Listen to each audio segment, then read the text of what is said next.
Hello friends, KSR academy commerce institute के YouTube channel पर एक बार फिर से आपका हार्दिक स्वागत है। फ्रेंड्स, सैलरीड एम्प्लॉय को एचआरए का अलाउंसेस दिया जाता है और जब हम इनकम टैक्स रिटर्न फाइल करते हैं उस समय हम एचआरए का एग्जेम्पशन लेते हैं। सर, एचआरए का एग्जेम्पशन हम बिना किसी डॉक्यूमेंट के लेते हैं कि हमने से इतना रेंट उनको पे किया, उसके हिसाब से हम एग्जेम्पशन ले लेते हैं। लेकिन अधिकतर सैलरीड एम्प्लॉय या फिर जो भी इनकम टैक्स रिटर्न फाइल कर रहा है किसी सैलरीड एम्प्लॉय का, वो एचआरए एग्जेम्पशन लेते समय ऐसी 3 गलतियां करते हैं। अगर वो 3 गलतियां बाद में अगर पकड़ी जाती है, जिस वजह से आपका ये जो एचआरए का एग्जेम्पशन है ये डिसअलाउड हो जाता है और उस पर आपको इनकम टैक्स पेनल्टी के साथ में, इंटरेस्ट के साथ में आपको पे करना पड़ सकता है। तो आज हम इस वीडियो के अंदर डिटेल में डिस्कस करते हैं कि सर ऐसे कौन सी 3 मिस्टेक्स है जो हमको एचआरए के एग्जेम्पशन लेते समय हमें ध्यान में रखती हैं ताकि बाद में आपको कोई भी प्रॉब्लम ना आए। सबसे पहले हम बात करते हैं make sure to make a rent agreement. Sir, अगर हम किसी अदर पर्सन के वहां पर अगर रेंट पर रहते हैं तो हम रेंट एग्रीमेंट जरूर बनवा लेते हैं, लेकिन अगर हम किसी रिलेटिव के साथ में रहते हैं यहां पर हम सर रेंट एग्रीमेंट नहीं बनवाते।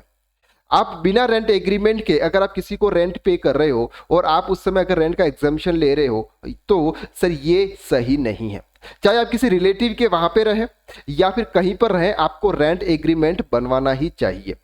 अगर आपने एग्जेम्पशन ले लिया और इनकम टैक्स की निगाहों में अगर आप आ गए और आपसे अगर रेंट एग्रीमेंट उन्होंने मांगा और आपके पास में अगर नहीं मिला तो फिर आपका ये जो भी एग्जेम्पशन आपने लिया होगा ये एग्जेम्पशन आपका डिसअलाउड हो जाएगा और उसके ऊपर आपको टैक्स पे करना पड़ेगा। तो पहली कंडीशंस आपकी ये है कि जब भी आप एचआरए का एग्जेम्पशन ले, आपके पास में रेंट एग्रीमेंट अवश्य होना चाहिए।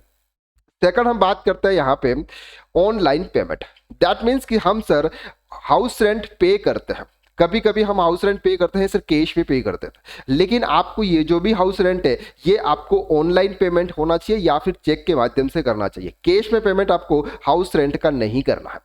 अगर आप पेमेंट 5,000 रुपीज से ज्यादा करते हैं तो आपको रेवेन्यू रिसिप्ट स्लिप आपकी उसके ऊपर चिपकानी होगी, तब वो रिसिप्ट आपकी वैलिड मानी जाएगी।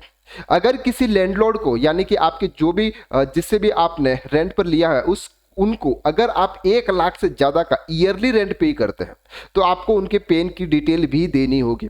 अगर आप 1 लाख से कम का अगर रेंट पे कर रहे हैं तो आपको उनकी इनकम टैक्स पेन कार्ड की डिटेल्स देने की जरूरत आपको नहीं है। तो आपको यह ध्यान रखना है कि जब भी आप पेमेंट करें आपको बैंक से पेमेंट करना है यानी कि ऑनलाइन पेमेंट करना है।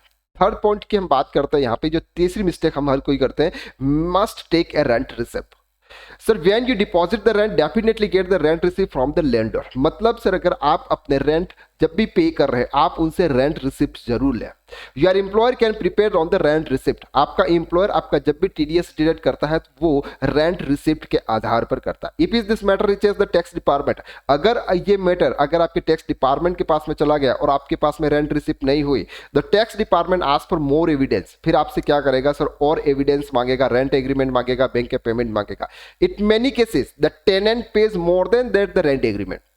कभी कभी क्या होता है कि सर जो भी रेंटेड पर्सन है वो ज्यादा रेंट पे कर देता है, जो रेंट एग्रीमेंट के अंदर जो अमाउंट होता है उससे ज्यादा का पेमेंट करता है, एडिशनल पेमेंट करता है। It is possible that in such cases the tenant deposit additional amount in cash. In this situation benefit of deduction will be available only on the amount for which have the rent receipt. Sir, अगर आप rent agreement के ऊपर का अगर आप कोई भी payment additional payment कर रहे हो, अगर आप रेंट एग्रीमेंट के अंदर आपके 5,000 रुपये लिखा हो, आप 7,000 रुपये पेमेंट कर रहे हो, वो तब तक वैलिड नहीं होगा जब आपके पास में उसकी रेंट की रिसिप्ट नहीं होगी। तो आपको रेंट रिसिप्ट अवश्य लेनी है। तो ये 3 मिस्टेक्स जो हर कोई करता है जब भी एचआरए का एग्जाम्पशन लेता है।